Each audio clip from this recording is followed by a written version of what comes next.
Hello and welcome to Kids' Stuff, a Chucky Podcast, a HauntedMTL original podcast.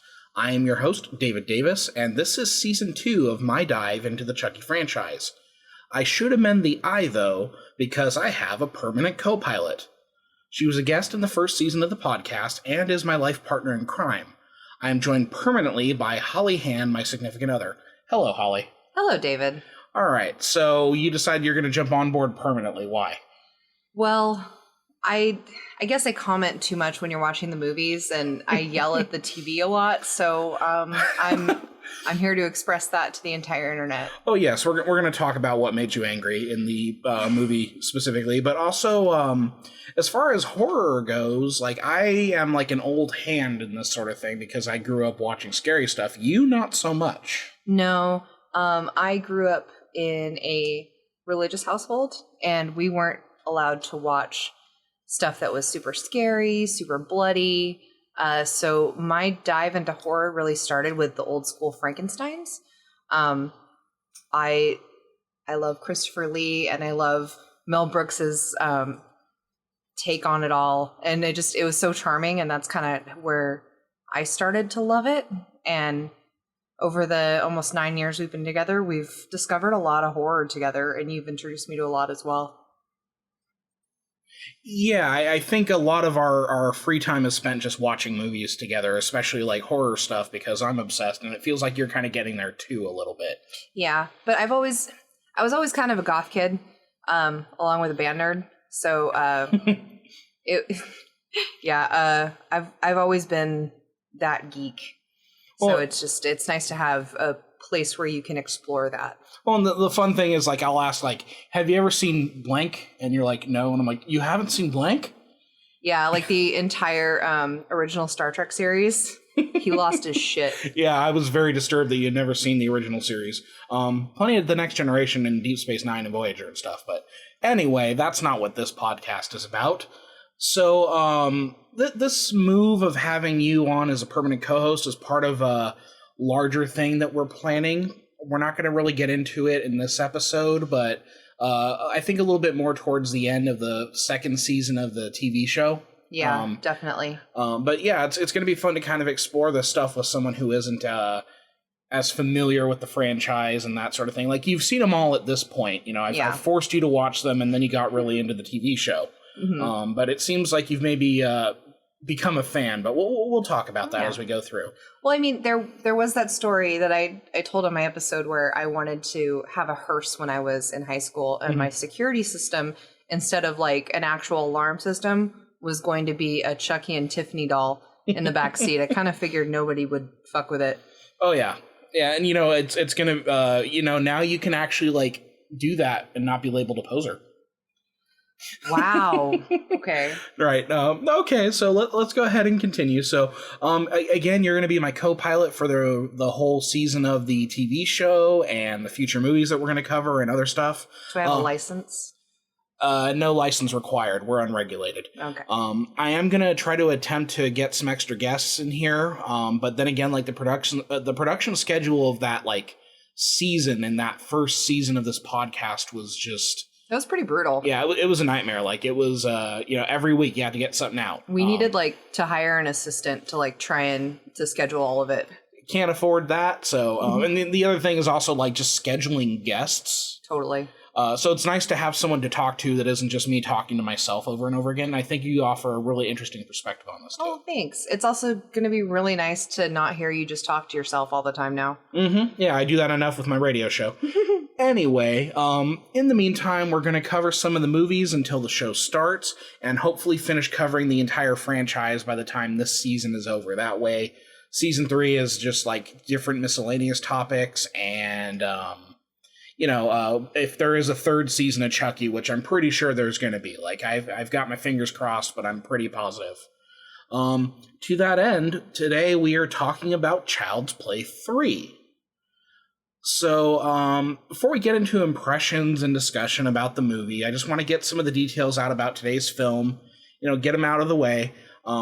Specifically, this is widely considered one of the worst movies in the franchise. That's fair. We'll talk about, the problems with the movie. But that being said, The movie was released in August of 1991, and at the time it was the resolution of what we're calling like the Andy Barclay storyline. Okay, yeah. Right, because Andy kind of drops out of the franchise for a number of years after this one. You know, he's been traumatized enough. We really need to give him a break. Right, Andy has no luck. So how old were you in 1991, David? Let's see, I was born in 1987. You're asking me to do math. 89, 90, 91. I was 4 years old. Oh, okay, 4. Yes, I was 4 years old. I was 2. Oh, wow. Yeah. Yeah, we would not have been allowed to watch these things at our ages, but I did anyway. That explains a lot, not gonna lie. Yeah, my parents let me watch Child's Play whenever I wanted. So the film was written by series spearhead Don Mancini. We've talked about him a lot on the podcast before. Oh yeah, he's fun. Yeah, he's written the entirety of the series. He's a great guy. I really appreciate his insights into movies, especially because he is a movie fanatic. It's when I think of directors who get to do this with their franchise, it's really just like him and John Carpenter that kind of come to mind. Yeah. Don Mancini has been attached with it the whole time, even in the darkest moments where he didn't really get that much power and influence over it. So in the case of this movie, he didn't direct it. He was just the writer. Mm-hmm. But I also want to talk about someone else who we've not spoken a lot of yet, who's been around since the first movie, and that was David Kirshner, who has produced every of the installment of the series up until this point. And I think he's still producer on the TV show and everything as well. The name sounds super familiar. I wish I had looked it up before, but right. I think it is, yeah. So, yeah, I'm just going to give a little bit of background on David Kirshner because, we're at the third movie in the franchise and we haven't really talked about him too much. So, he got his start in the film industry after graduating from the USC School of Cinematic Arts. So, definitely a movie guy. Yeah. So he began his career as a designer and illustrator of album covers for Neil Diamond, right? Wow. And he would also do illustrations for the Muppets and Sesame Street for different projects. Oh. Yeah, it's pretty interesting. So, okay, this is pretty wild, but in 1986, he would produce and create An American Tail. No way. Yes, the Little Mouse movie. That movie traumatized me. Oh. Yes, the little Fievel Mousekefoot. So he would have been a Jewish mouse, right? Why has it got to be? No. I'm trying to understand the diaspora. Yeah. Was he Russian Jew or? I really don't remember a ton of the details. It's been so long. I just remember absolutely bawling and being a very small child watching that movie. Well, the only thing that I remember about that movie. Huh. There are no cats in America. So, he's the guy responsible for An American Tail. Okay. All right, which is kind of weird to think about, but that's not the only child-related thing that we're going to find out that's related to this. He's had a couple footprints in child traumatization. Right. So he's worked with the Muppets. He's worked with Sesame Street. So he's worked with the Jim Henson Studios. He's done American Tail. He would later go on to be chairman of Hanna-Barbera Productions and produce the Curious George movies. Aww. The animated ones that came out recently. I think with that funny guy on Saturday Night Live, Will Ferrell. That's right, Will Ferrell. He was the man in the yellow hat, right? Yes. Okay. I like how you whittled that down. Yes. The funny guy on SNL. That one guy, yeah. Yeah.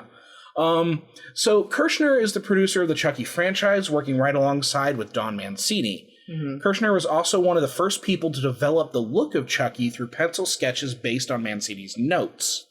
That helped sell the original movie to United Artists, who were the distributor of the original film. I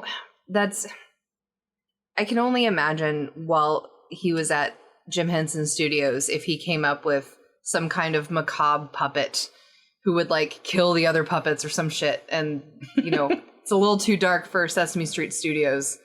But this Mancini kid has an interesting idea.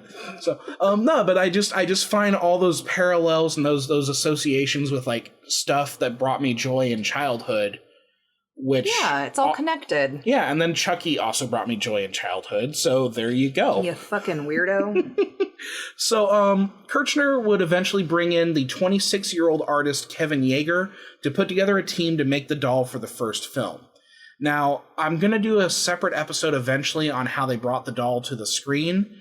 But I want to mention this because while Kirchner is a major presence in the franchise, I think we should spotlight. I do want to talk about Kevin Yeager later, the special effects technician behind Chucky. Oh, hell yeah. Especially because he is married to Andy's mom. Oh, shit. Yes. From Seventh Heaven. Yes. Catherine Hicks. Catherine Hicks, yep. So, it's kind of interesting how there's like this little family developing here. Wait. Catherine Hicks was also in Star Trek. Yes, she was. And the one with the whales. The one with the whales? The one. They don't call it Star Trek for the Voyage Home. They call it the one with the whales.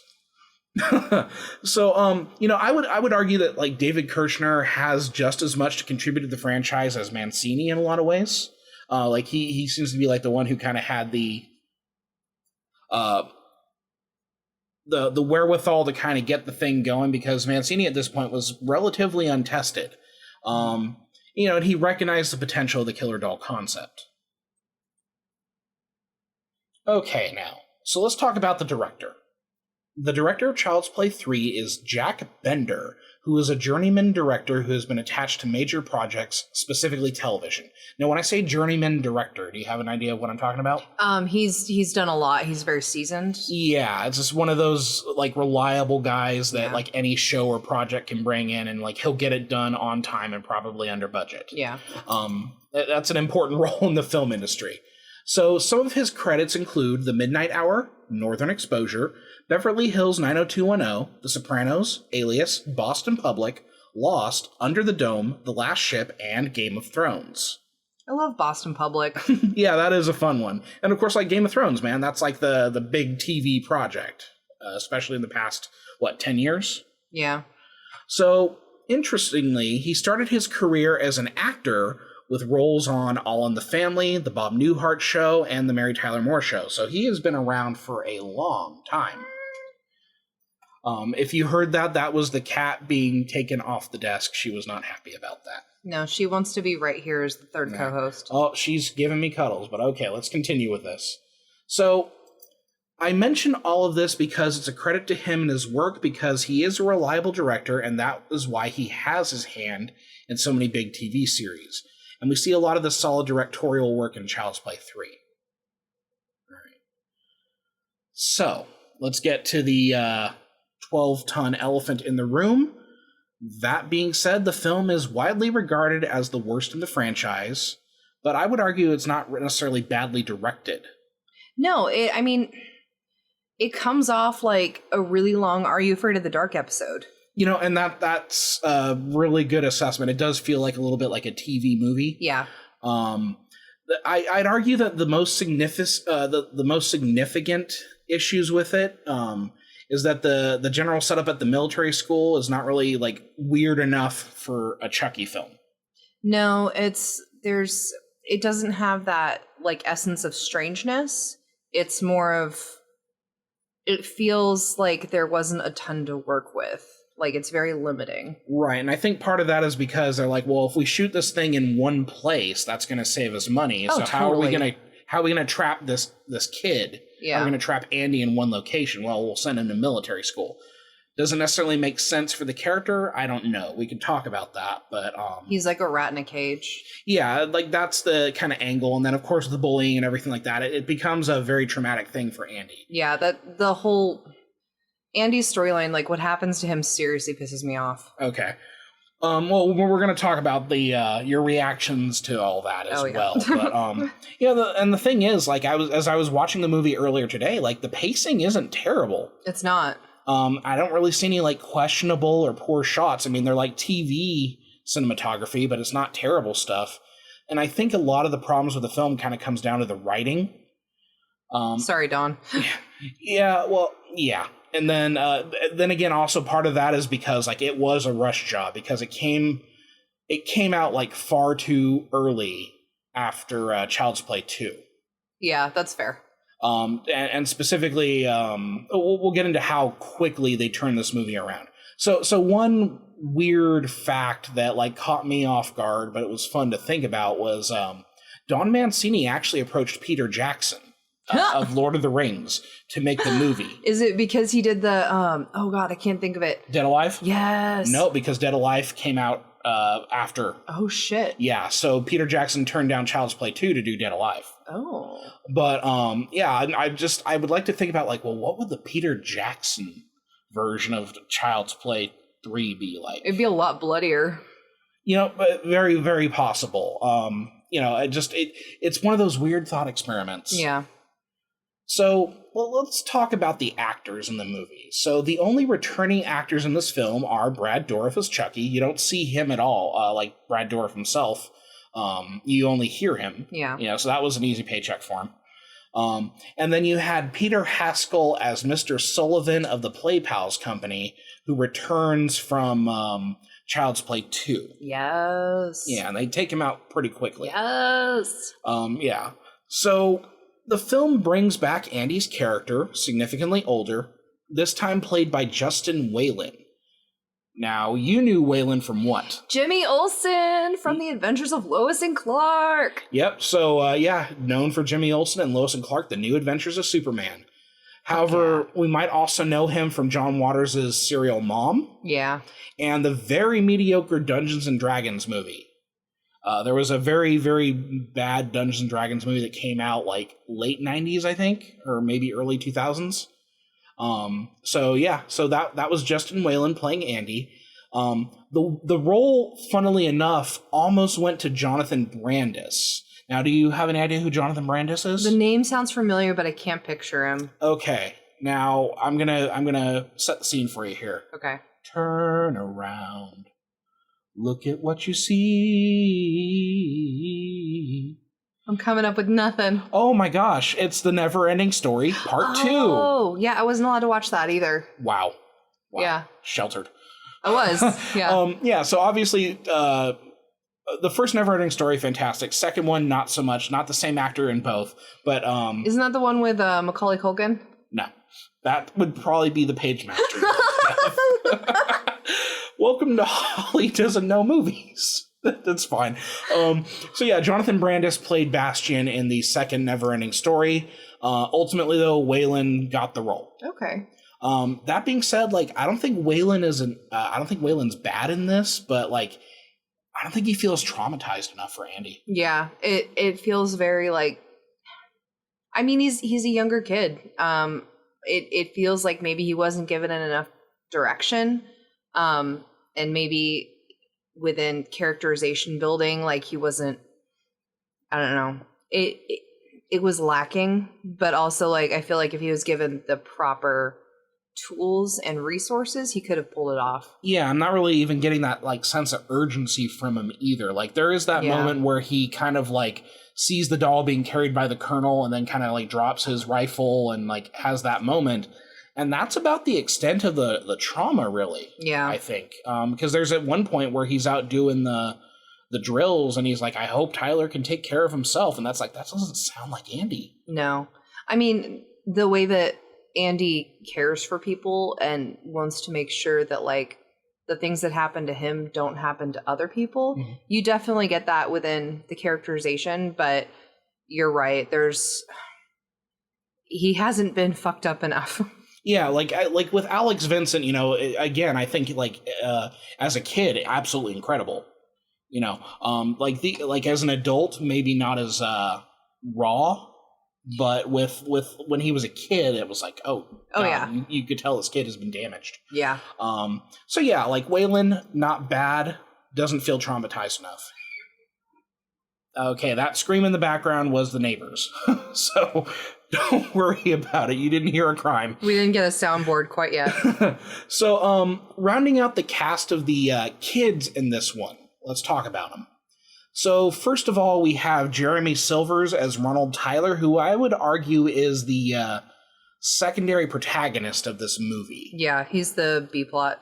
Yeah, so Ronald Tyler is this cute little kid who is also at the military academy, and Chucky gets that bright idea of like, well, I can just take over this kid. Yeah. Or in one of the really questionable lines that got cut from the movie, Chucky's going to be a bro. It didn't get cut. It was in the movie. Well, it was cut in a lot of showings, but these are like the okay. So I recently purchased like a set of the films just to like because I originally had them like streaming in old VHS copies, but now I have like all the Blu-rays and everything. So well, I'm glad they cut that out just because like it did not age well. Yeah, it's one of probably one of the cringier lines in the franchise. Yeah. Now, until it was written by a white guy. Sorry, Don. So as far as Jeremy Silvers goes, like he's good. Like I like Tyler quite a bit. He's very hopeful. He has this innocence about him. I love how telling Chucky not to swear. Right. And he keeps calling him Charles. Mm-hmm. It's very endearing. I love that, his dad's a pilot off somewhere and that the higher ups of this military academy are essentially like his guardians, keeping a watch over him. They're not as tough on him as all the other people are. Yeah. And I really like the character of Ronald Tyler, and I'd hope to see them again, and we'll talk about that. But, unfortunately for Jeremy Silvers, I don't think he's going to be back in the franchise. Probably not, which sucks. We hope the best for him, but the legal system kind of has a hold of him at the moment. Yeah, or at least in 2018 they did. Yeah, I'm not going to give away too many details, but he was in some legal trouble in 2018. I don't want to get into it, but you could look it up if you're curious. It's just unfortunate, and it's sad to see, but like. But maybe with the series bringing back so many of the original actors, maybe there's a redemption arc there. Yeah, or you can always just recast the character. Yeah, I know. All right, so next on the list is Dean Jacobson as Harold Whitehurst. He looks like the friend from not Family Ties. I know what you're talking about. The Wonder Years. The Wonder Years, yes. Yes, he looks like the kid from the Wonder Years. He also looks like if you like starved a teenage Harold Ramis. A little bit. Yeah. So yeah, Dean Jacobson plays Harold Whitehurst, who's kind of this like cowardly, cringing kind of recruit who befriends Andy. He tries to tell him like the rules. Yeah, I just don't have a lot to say on the character because he didn't really appeal to me or anything like that. He was the character who's like, abandon all hope, ye who enter here. Yeah. Now, interesting you mentioned abandon because it seems like Dean Jacobson abandoned the film industry. Ooh. Yeah, he just kind of vanishes after 2009. I have no idea what he's up to. Like I tried looking him up. I look up all the actors to see what they're up to, but yeah, 2009 disappears. Oh, wow. So, well, more power to him if he's having a private life. Yeah, and that's not a judgment on him or anything like that. But yeah, sometimes these actors just disappear. They make a few movies and then bam, gone. All right, next we have Travis Fiennes as Cadet Lieutenant Colonel Brett C. Shelton. That's a fucking hell of a name. Yeah, that's a hell of a list on the call sheet there. So these days, Travis Fiennes, he is a writer and director, but I do want to mention that he did play Kyle Menendez in a TV movie about the Menendez brothers. Which is so great. Mm-hmm. The movie was 1994's Menendez, A Killing in Beverly Hills. And yeah, what he does is he tends to write and direct, so he currently has a film that he's written and he's directing in production right now called Aaron, but I can't find much information about it. Oh, well, all best luck to him. Yeah. I hope we see it soon. He makes for a good bully. He really does. He's got that whole psychopath. I knew a lot of kids like him in high school because our school had an ROTC program. He's a power tripping narcissist. Yeah. He loves the authority and everything like that. So, yeah. But yeah, I thought Travis Fiennes was pretty good. But let's talk Was he fine? He was Travis okay. So let's talk about the best character in the movie, played by Perry Reeves, and we're going to be talking about Kristen De Silva. De Silva. So I saved De Silva for last here because she is my absolute favorite character in the movie, and that is saying something because I love the character of Andy in general. Maybe not so much in this, but Andy is my favorite character in the franchise. Yeah. Well, isn't Chucky your favorite character in the franchise? Chucky's everybody's favorite character. But you can't, like, you have to pick someone who's not Chucky as well. No, yeah. De Silva, she stands out not only because, you know, she's the only lady in the main cast. It's not just background, but, like, she's just fun. Yeah, no, she's cool. She's like, she reminds me quite a bit of Kyle from Child's Play 2. Yeah. You know, like kind of resistant to authority, that sort of thing, which is cool. Now, as far as Perry Reeves goes, she's still out there filming stuff. She's most recognizable for her work in Entourage and the movie Old School. So, I checked. I don't see her in the cast of Chucky season 2, but like I'm hoping that like they're gonna tease that out. Yeah, I hope they have like some deal with IMDb that they're not going to release names until like closer to the show premieres. Yeah, because I think that would be really cool, but you know, we'll see how that goes. Now, let's talk about the adults of the movie, because oh boy, you had some issues with some of them. Oh yeah, well, just like the critically failing adults in this whole movie. Well, and that's the part of the fun of the franchise is that like adults don't know what the hell they're doing with these kids. They really don't. So the adults of this film feature a lot of character actors, such as Dakin Matthews and as Colonel Cochran, and Andrew Robinson as Sergeant Botnick.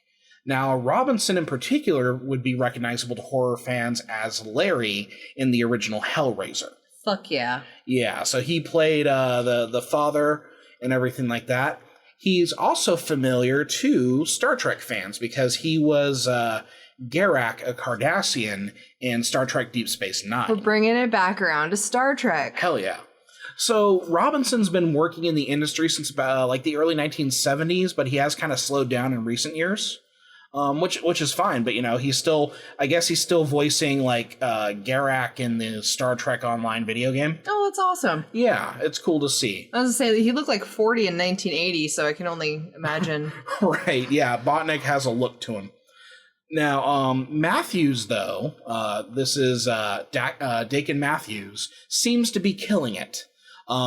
He was recently on a show that you and I watched called The Gilded Age. Ooh, who was he in The Gilded Age? He was one of the rich assholes. Oh, okay. Yeah, you know, because there's a whole bunch of rich assholes in that show. Was he Carnegie? I wouldn't be surprised. I couldn't find his character. He's got that look. Listed, but he looks, yeah, like he could have been playing Andrew Carnegie. Now, I've also seen him in the True Grit remake as well. That one was good. Mm-hmm. So he has over 160 acting credits on the Internet Movie Database. Fuck yeah. Yeah, so he's one of those like character actors who just like nails it. So yeah, that's the cast of the film, and like as a whole, like I don't see any of the performances being like a problem. No. Like the acting isn't bad at all. It's like maybe it's what they were working with. Yeah. So sorry, Don. So, Child's Play 3 came out in 1991, was technically set in the future when it came out, because it was set 8 years after Child's Play 2, which was set in 1990. Okay. So, 1990, the events of Child's Play 2 play out with Andy and Kyle taking out Chucky. 8 years later, Andy is now 16 years old. So 1998, that's when Bride of Chucky came out. Yep. So this is it supposed to run consecutive to it? Mm-hmm. So this puts the movie at 1998 in the timeline. So the events of this movie take place a month before Bride of Chucky. Fuck. Okay. Yeah. So, you know, one of the things I love about this franchise is like if it's been in the franchise, it's been in the franchise. They're not going to retcon it or anything like that. So how do you feel about this whole thing about like the third movie going into the future and then picking it up? Oh, I'm fine with that. Yeah, because it's primarily Andy's story in the sense of like, you know, we don't, you know, see all of his trauma that happened in the foster home, or the multiple homes he's been in, but I like it as a concept because it gives room for more. If they wanted to, before Bride of Chucky, they could have done more like the misadventures of Charles Lee Ray running around in the Chucky body before, you know, he found out where Andy was at the military school. Mm-hmm. You know, and yeah, it's also one of those weird things like, so I guess the factory was shut down for like 7 or 8 years, and then like they like remelt the wax or something like, or they remelt the plastic, and he had that really gruesome scene with the claw like digging into the melted Chucky, and then like there's blood everywhere, and it looked like a Lifesavers creamsicle thingy. Just the way like it twisted around, and then it went into like this weird James Bond style. I was thinking like reverse Halloween. Oh, yeah, because in Halloween the pumpkin rots, but in this one, like the rotting, melting Chucky like reforms into something, and then it ends with that really fun little scream of his. But yeah, no, I really do love that this film is just like, nope, we're gonna keep this timeline going. Everything that's happened does happen. There's no real adjustments or anything like that, which is fun. I really appreciate that. Yeah. So, Holly. Yes. What do you know about the video nasties? A lot. Don't look at my internet search history. No, but seriously. I have a vague idea, but go ahead and elaborate on that one. Okay.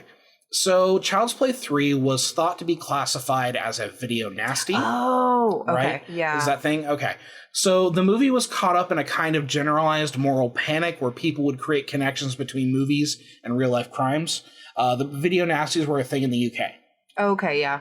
So, while Child's Play 3 was not actually banned in the UK, a lot of the retailers took the video off the shelves based on what I've read. Like, I'm not someone who grew up in the UK, so I wouldn't know. In this case, it was suggested that the film inspired the real-life murders of British children James Bulger and Suzanne Capper. But the authorities and most reasonable people have discounted that theory. Yeah. It sounds like they used it for a political agenda. Yeah. So I feel like covering the true crime angle would be an interesting story eventually, but like not necessarily right now. But if you're interested in those cases, they are very very upsetting. So just watch yourself if you're Googling them or anything like that. But it's an interesting story, but it's that weird intersection between like culture and pop art and how there's like that tension. Yeah. Well, like the older generation seems to overreact to things that the young kids are doing. Yeah. So, well, like right now I'm reacting to the fact that people are cooking their chicken in NyQuil. Yeah, Dave has a weird thing with TikTok. It's kind of funny. Yeah, I don't have TikTok, but no, it's he reminds me of an old man. Mm-hmm. He's like, "What are these children doing on the application?" Well, one of the things they're doing is cooking their chicken in NyQuil. This is how we become old people. Yeah, this is how the species ends. Okay, so the video nasty craze is fascinating and part of like an ascending moral majority in the US and the UK at the time. Mm-hmm. It had an interesting history and it kind of led to an actual horror boom. Because you try to stop people from watching their gore, they'll find it anyway, right? Oh yeah. Well, I mean, I kind of experienced this in my own home because my dad would not let me, like, as soon as I found out like what Dungeons and Dragons was, I thought it was so cool. Like, because we like Lord of the Rings in the house, so we were big nerds. But when I brought it up to him, it was like a huge taboo. Mm-hmm. I guess because back in the day, it was linked to supposedly Satanism, which we all know is bullshit now. Yep. But they tried to use it to keep the children safe. Yeah, so it's not going to be like your dad bought the whole satanic panic thing going on. Oh, yeah. That was a huge thing in our church. Oh, okay. So they talked about, like, Michelle Remembers and... Culture, like it was a whole culture war thing. Yeah. That the church embraced for sure. And that's kind of also connected to, like, what's going on with the video nasties and the emergence of VHS tapes and, like, that idea of the moral majority of the 1980s and early 90s and that sort of thing. Yeah, and it doesn't set those kids up for success. Let me tell you what. It's a fascinating topic, though. It's definitely worth looking into. Now, Don Mancini was not generally thrilled with the movie. He says it's his least favorite. We can probably attribute a lot of that to the time crunch, because this movie was released 9 months after Child's Play 2. Jesus Christ. Yeah. Were they getting pressure from the studio? Yes. Okay. The studio saw Child's Play 2 as a huge hit. They wanted a movie right away. Oh, totally, yeah. Yeah, like, literally 9 months and then bam, here's Child's Play 3. Yeah. Which I think is the biggest problem because, like, the setup itself isn't bad. It's just they didn't go through all the iterations to polish it, I think. Yeah. And I mean, that also kind of makes sense with the time jump with the kid, because they've done 2 movies with a younger actor exposed to all of this stuff within a relatively short amount of time. I can only imagine, like, maybe the parents were bargaining for, higher pay. There's also child labor laws, especially with like really young kids like that. You can't work them too hard. It probably was just overall a better call to like make Andy older. Right. Yeah, and I could definitely see that as being part of the thing, part of the process of like, okay, well, we're going to recast. Obviously, like, just having like this little kid deal with the same sort of setup and situation again for a third movie just begins to kind of get a little ridiculous. Beating a dead horse. Yeah.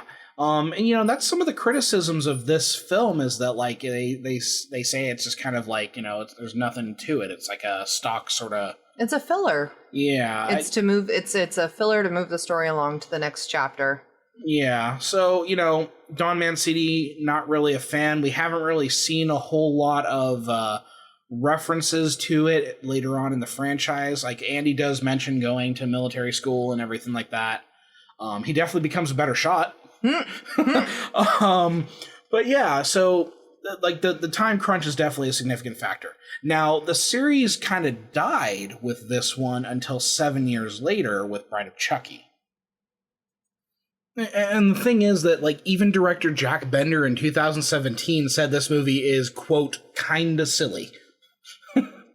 That's fair. I mean, I'm glad they're being real about it. Like the franchise as a whole is silly, but like, what is it about this one that makes it sillier than everything else? I think it's the whole military school aspect of it all. Just the absurdity of the bully character. The whole premise of Chucky mailing himself to Andy, like. Which he tries several times in the franchise. He does. I mean, I get that. It's a trope at this point, but it's just it doesn't feel as high stakes, even though there's the battle scene at the end. Yeah. It doesn't feel like it moves the plot of the series as a whole along, which I get because it's the third movie and they were rushed to do it. It was mainly like a studio deal, and I don't know. It just... Well, and the thing is, like, the plot feels a little unfocused because we're dividing our time between Tyler and Andy. Yeah. And, like, it just... It does... The stakes don't feel high enough when it comes to Charles actually soul transferring into Tyler. Like, he's trying to do it, but the stakes don't feel very high. Yeah, like, again, I think, like, there's a good movie in there. Like, I enjoy it every time I watch it. Like, I have no issues watching this movie whatsoever. Even as, like, the worst of the franchise, technically, like, I still adore it. But it's one of those things where it's like, I wish they didn't rush it. I wish they didn't rush the production, gave them more time to kind of, like, iron it out and everything like that. Because I think the concept of, like, the military academy could have worked. Yeah.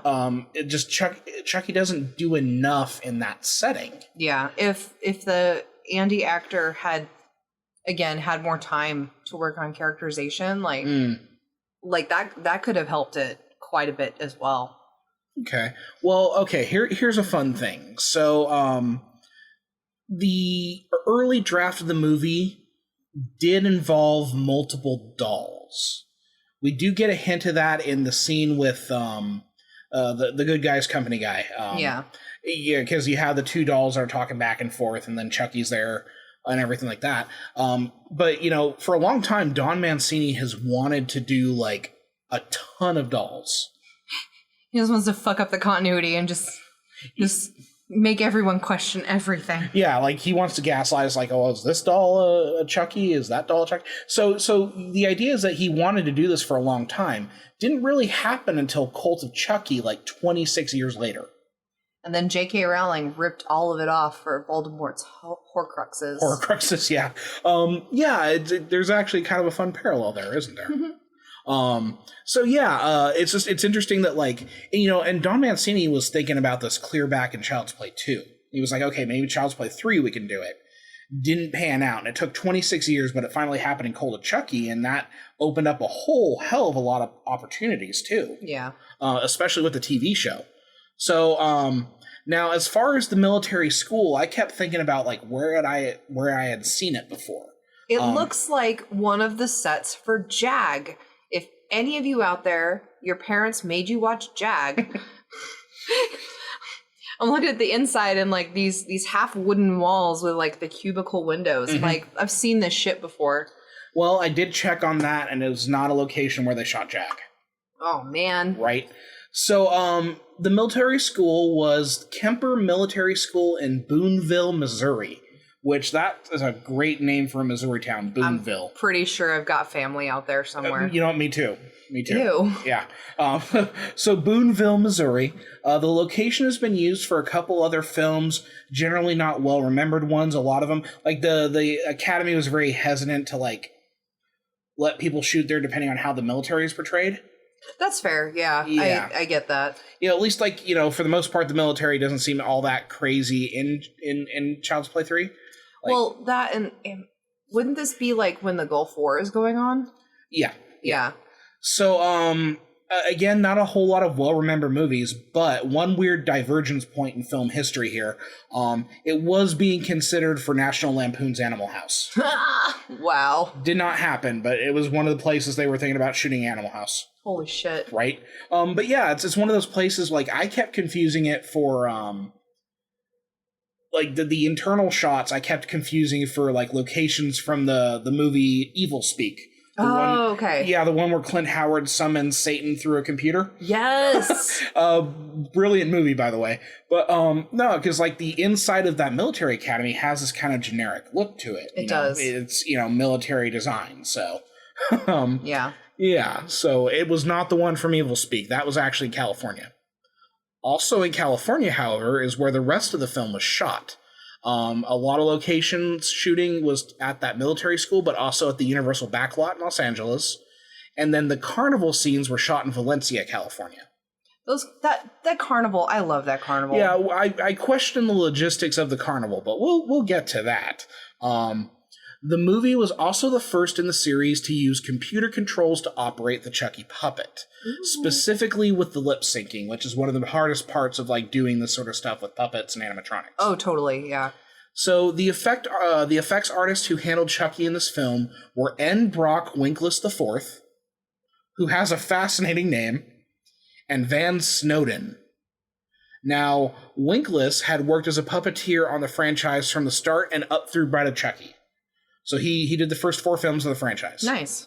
Van Snowden would work on Child's Play 2 and 3. However, he might be best known as the primary puppeteer for H.R. Pufnstuf. Holy shit. Yes, he was even the H.R. Pufnstuf in that episode of My Name is Earl. Oh, wow. He was the primary actor in the Pufnstuf suit. Yeah.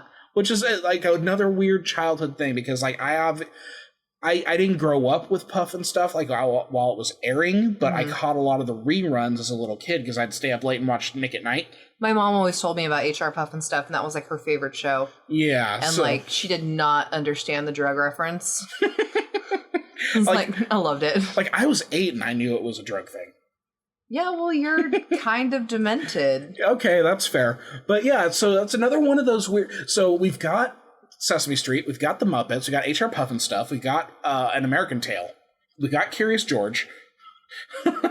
So all of these childhood things, and like, just I love it because there's this demented aspect to all of their history, and just they all have the base knowledge for it, and they're like, okay, let's make something really fucked up. Yeah, and I could just see these like veteran puppeteers like, oh man, we're gonna make a we're gonna make a child's puppet like stab somebody.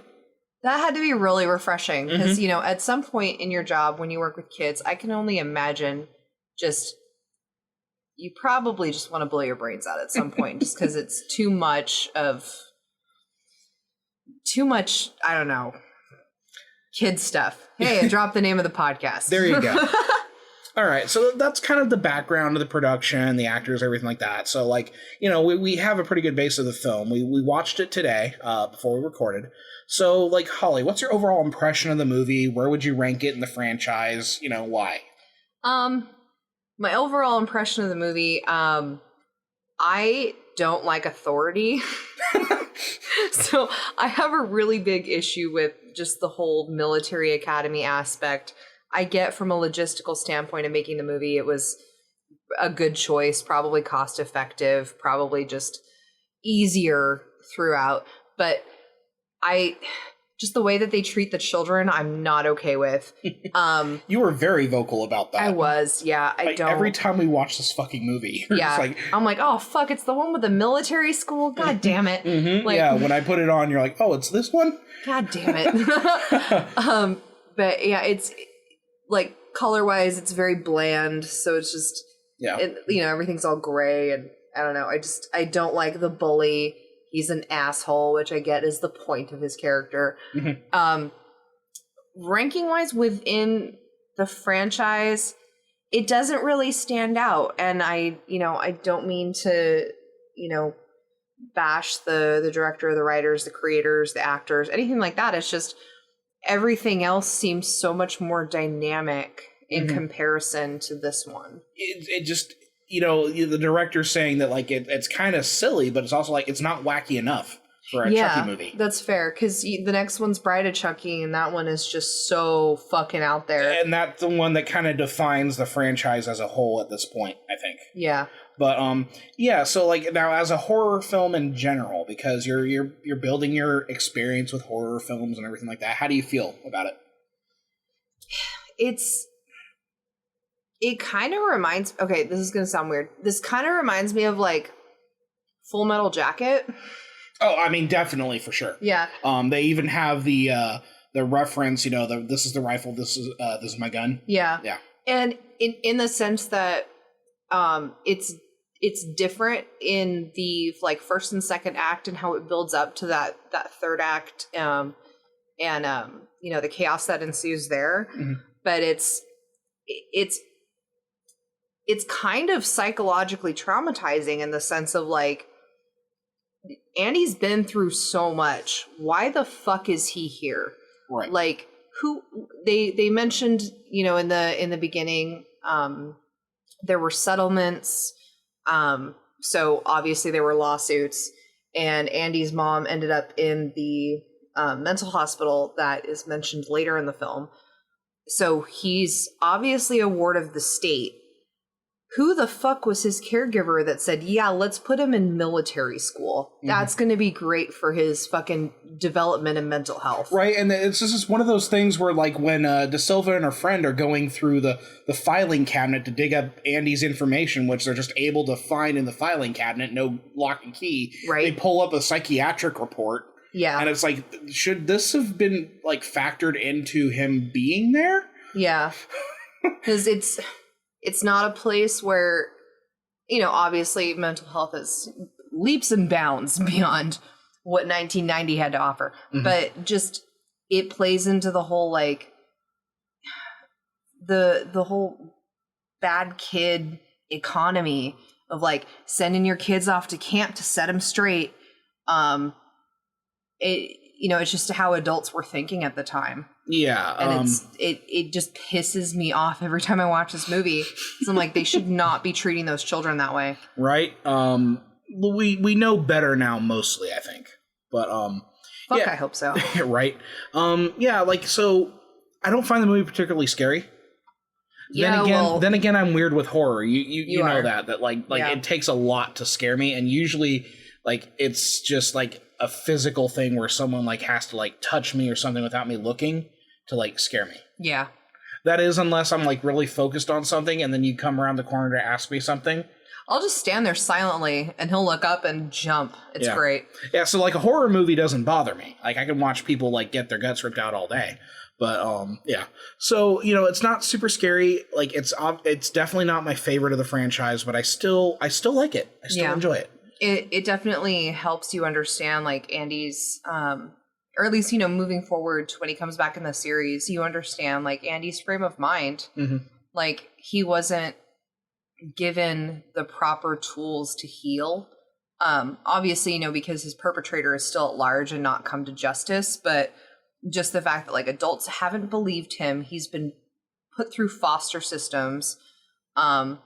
And, God only knows, what that can imply when it comes to SA and just, like, overall neglect. And then he was put into, like, the military-industrial complex. Mm-hmm. And then, like, he's just housed this paranoia for so long. Well, that and the bullying, that's just, like, very obvious. Like, any of the adults who were in charge there could have noticed, like, okay, well, there's some clear issues here with the children bullying each other, and they just kind of, because, again, it's supposed to, like, I put away childish things, that sort of thing. They're like, oh, it'll just toughen you up. No, it's detrimental to your character. Yep. So, go ahead and guess the Metacritic score for this movie. Oh, God. It's out of 100. Out of 100? Okay. I was going to say like 5.3. It's probably at 64.8%. Oh, you are very off. It is 27 based on 13 critical reviews. So they have 13 reviews on the Metacritic. But yeah, it's based at 20 it's 27. Well, I mean the pool isn't that large there to pull from. Okay. Now guess the user score. On a scale of 1 to 10. 3. It's an 8.2. 8.2? It's really interesting. Like, so, like, yeah, I mean, Child's Play fans, Chucky fans, like, they enjoy the movie. Yeah. It's not their favorite, but, like, there's something about it. Again, it's a lot of, like, we just want to hear Brad Dourif, like, cackle as he, like, tries to kill people. Yeah, fair enough. So, yeah, it's, like, obviously not a critical darling. But the fans, I think that's a pretty fair assessment of it, is that Metacritic score. Now, let's get to the real question. What's the best kill in the movie? Botnick. The fucking barber. Good God. Right. Yeah, I thought that was a pretty fun one. Can we just talk for a moment about, like, the weird thing going on with the hair in the movie? Ew, okay, right? Y'all. Okay. In the barber scene, if you're not necessarily paying attention, it can just go right by you. But he's got locks of hair from every kid that it seems like every kid that he's given a haircut to on their first go around. With their photos as well. These are minors. Mm-hmm. And this is like, what if Bill Joe Treve just took a wrong turn somewhere? Y'all, it's bad. The other thing is, like, he doesn't seem to understand how to do haircuts, because he doesn't. Like, he'll trim someone and say, "You're bald now." Yeah. And then, like, the flat top that he gives Andy is terrible. It isn't flat at all. It's not a buzz cut. It's not a flat top. It comes out like Johnny Bravo's hair a little bit. It's bad. Like, I think like, the character is fascinating, but yeah, it's just like, number one, he doesn't really know how to give a haircut. No. And then just, the locks of hair is just such a weird detail. It's very serial killery. But it's also one of those things where it's like, in the franchise, like, Chucky's supposed to be the big bad killer, but it's like he ends up killing people who are like, well, that's kind of good that he took that guy out. Yeah. If that guy seemed like he was going to escalate things with somebody. Yeah. Especially with some of, like, the nervousness of the kids around him and that sort of thing. Like, when he comes through the mess hall and he starts, like, checking to see who needs a haircut, he'll literally grab a kid by their hair and yank their head back while they're eating. It's assault, but it's also like it seems like the first steps in grooming, where it's like, a Catholic priest picks out a certain altar boy and be like, you need to come to my office later.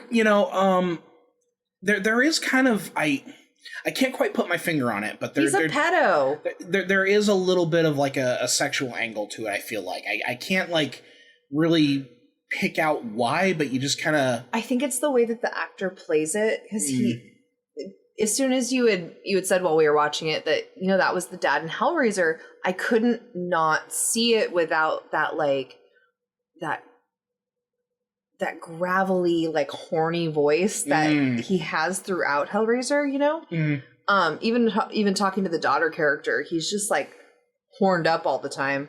Well, that's after he gets taken over by No, totally. But even before that, it's just, there's, like, this creepy old man quality to it.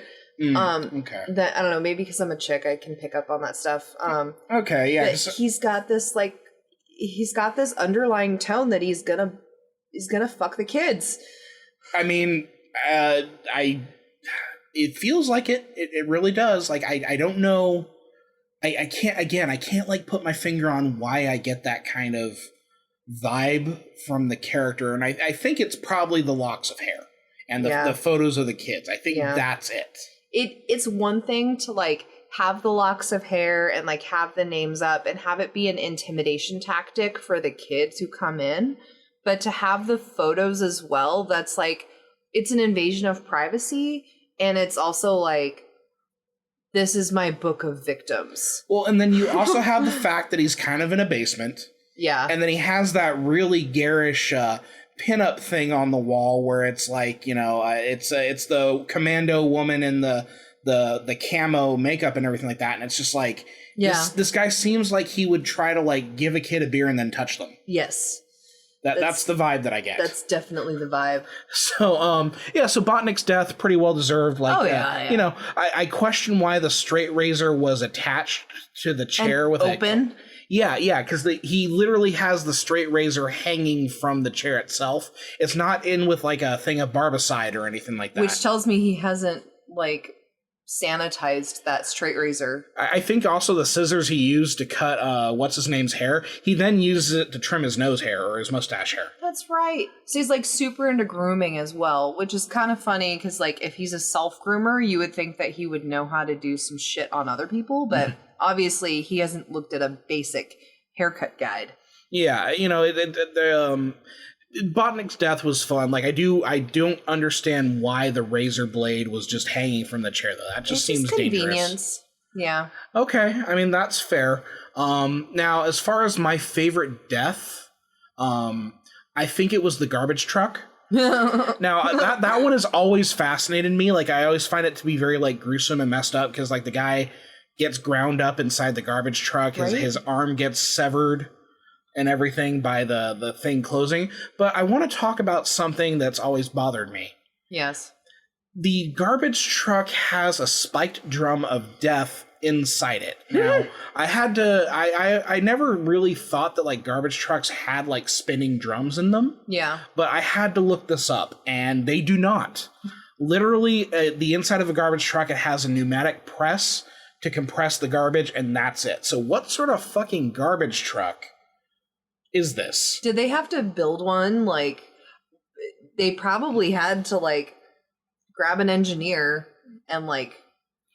Like, maybe it's an old form of garbage truck, but that just does not make sense to me. Does any of the listeners work in sanitation and know, like, what's up with this? Because this garbage truck is a death trap. Right, and it's just this obnoxiously large spiked drum, and these spikes are big, too. It's like it's visually fascinating, but like it makes no sense. I have not seen.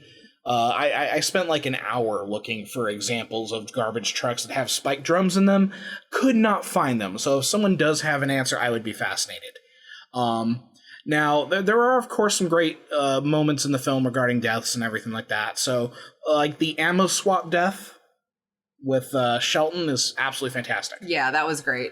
That was very well deserved. It's also one of those things where I like when Chucky's able to kind of like set up something. Yeah. Those are always really fun when he's got that little setup. So he takes all the paintball ammo, replaces it with actual bullets, and then just it's great. Which is so weird because if anyone has played paintball, y'all know that those guns aren't set up for any kind of actual live ammunition. So like realistically that could not have happened. Yeah, I don't know enough about paintball because it looks like it was just like a modified bullet with a little capsule of paint at the end. Okay. I don't know how that works. But like they didn't check their ammo before they set out for the engagement. There's a lawsuit with Rust about this right now, guys. Come on. Right, exactly. So it's one of those things where it's like one of the more ridiculous elements of the film that like, again, the spectacle of it's really fun, the chaos of it, but like it doesn't make sense. It doesn't. Then again, like just Chucky fucking with people is great. Like like when he kills Sullivan at the beginning of the movie. Yeah.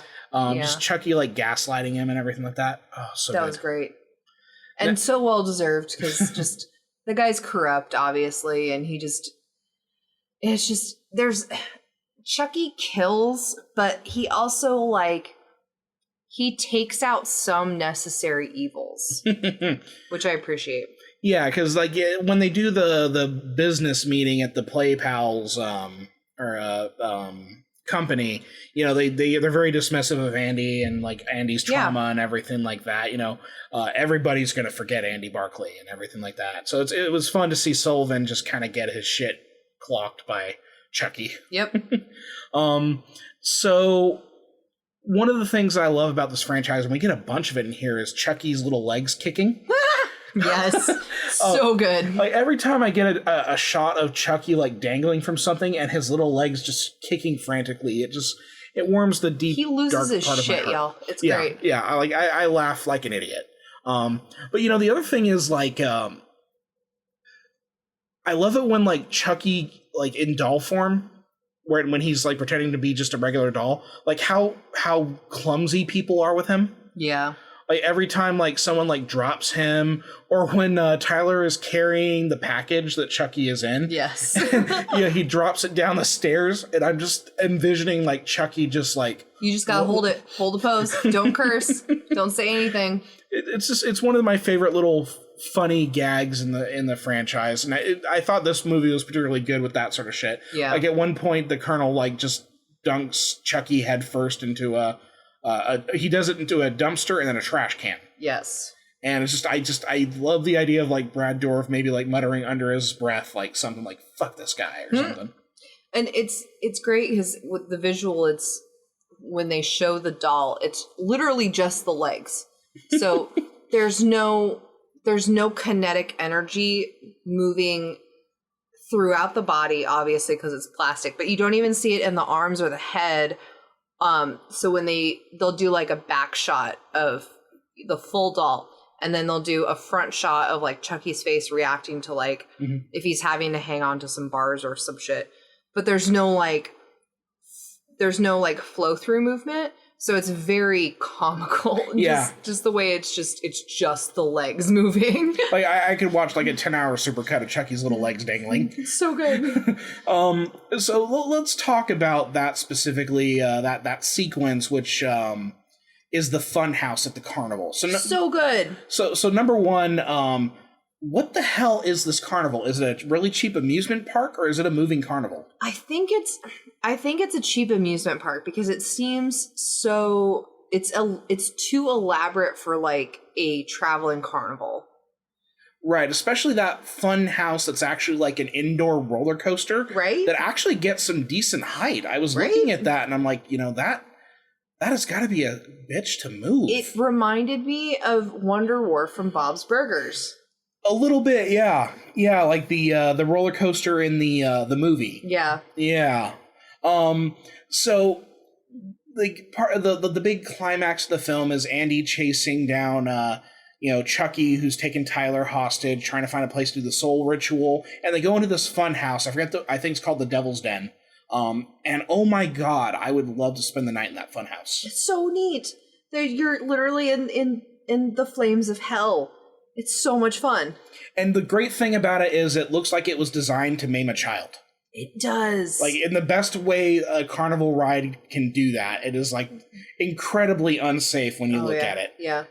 It also had a bit of I know Casper with Christina Ricci came out later, but it's got a lot of like that vibe with the chair that goes into the secret room and does like the toothbrush. Do we both have a fixation on like roller coaster vehicle sequences in films? Maybe. Because also like Raiders of the Lost Ark, Temple of Doom. Do you love the minecart scene? Yeah. Okay. Of course I do. I think we have. There's just something about those scenes where they're in like a little minecart or something, and I love it. It's like, man, I would love to ride that. But yeah, like number one, the track seems super dangerous. Yeah. It seems like it's gonna fall apart if like one screw goes loose. Right. There is that giant fan. Yes.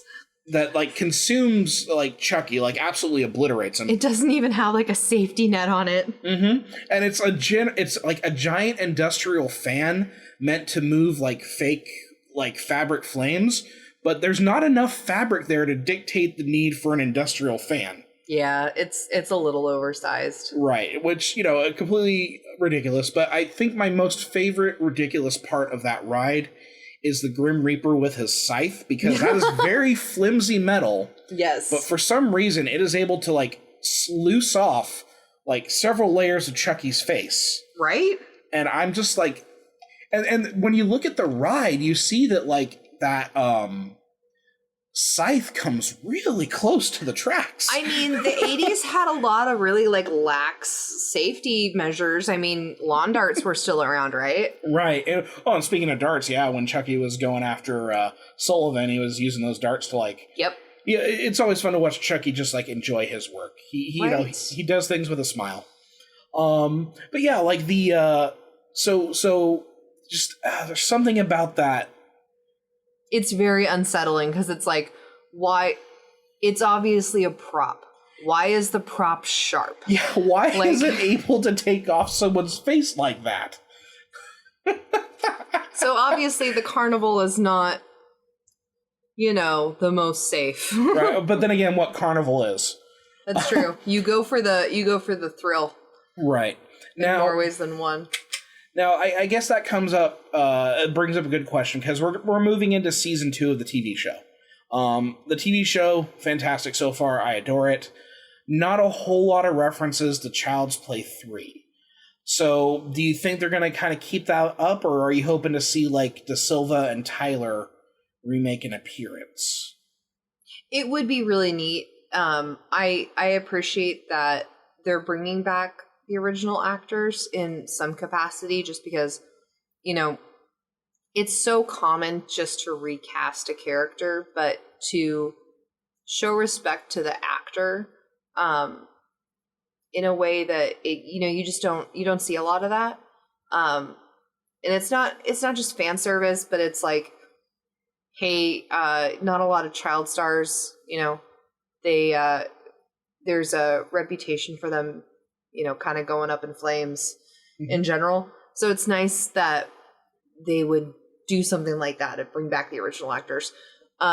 With that said, I mean, they're going to be in a Catholic school, so they're in a setup that is similar to a military style school in the sense of rules, rigorousness, curfews.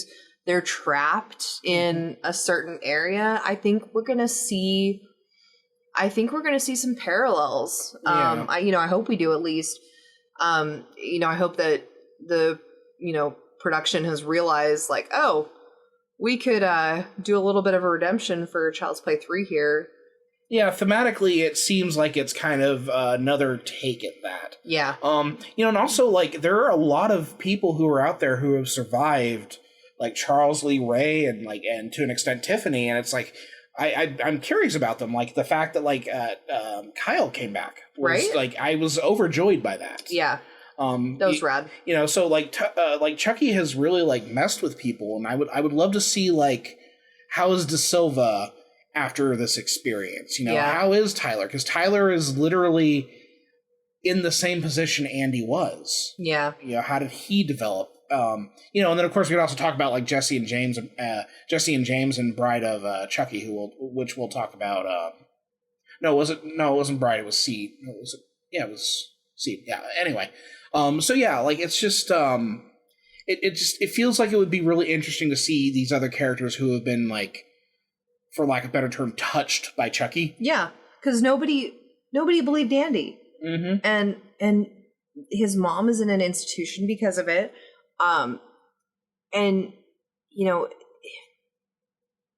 It's a great opportunity for there to be a survivors group or, their own little version of AA.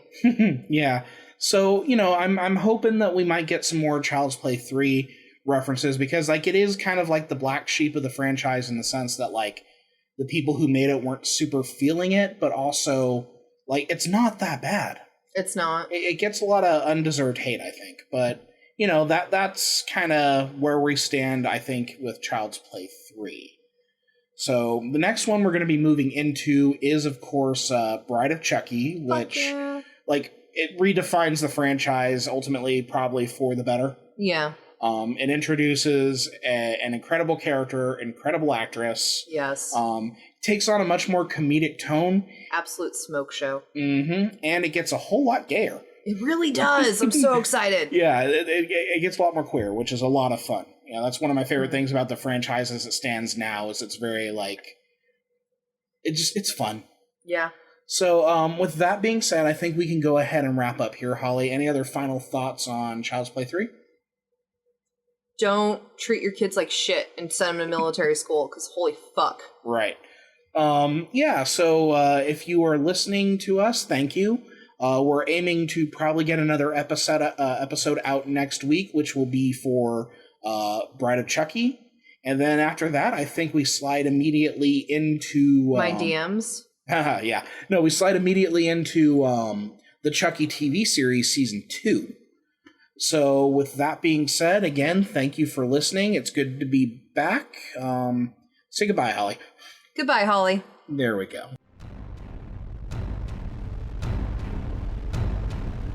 You have been listening to Kids' Stuff, a Chucky podcast, a HauntedMTL original podcast. Our theme is Pop Goes the Weasel by Kevin MacLeod, remixed by Def Beck. You can find Def Beck at deft_Beck on Twitter. You can find more of Kevin MacLeod's music at incompetech.filmmusic.io. If you want to find out more about me, the podcaster, you can just go to hpkomics.com, hpcomics.com, or you can find me on the socials at hpkomic. For more great horror content, do not forget to visit HauntedMTL.com.